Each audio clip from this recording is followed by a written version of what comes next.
Narcotic substances ఏవైతే ఉన్నాయో ప్రభుత్వం ద్వారా వీటన్నిటి ద్వారా మనకు ఆరోగ్యానికి మన భవిష్యత్తుకు ముప్పు ఉందని భావించి వాటన్నిటిని బ్యాన్ చేయటం జరిగింది.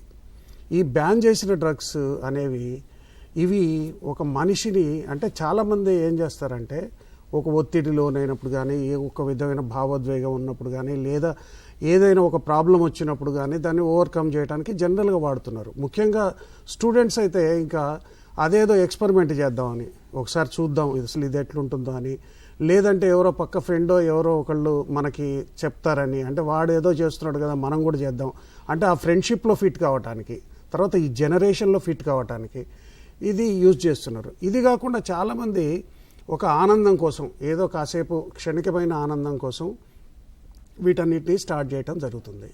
సరే, వీటిల్లో చాలామంది ఏమనుకుంటారంటే ఒకేసారి స్టార్ట్ చేస్తున్నాం, ఒకేసారి ఏదో ఎక్స్పెరిమెంట్ చేస్తున్నాం, లేదా ఏదో క్షణికమైన ఆనందం కోసం మనం ఇది స్టార్ట్ చేస్తున్నాం అని చెప్పి స్టార్ట్ చేస్తారు. స్లోగా వాటికి బానిసలు అవుతున్నారు.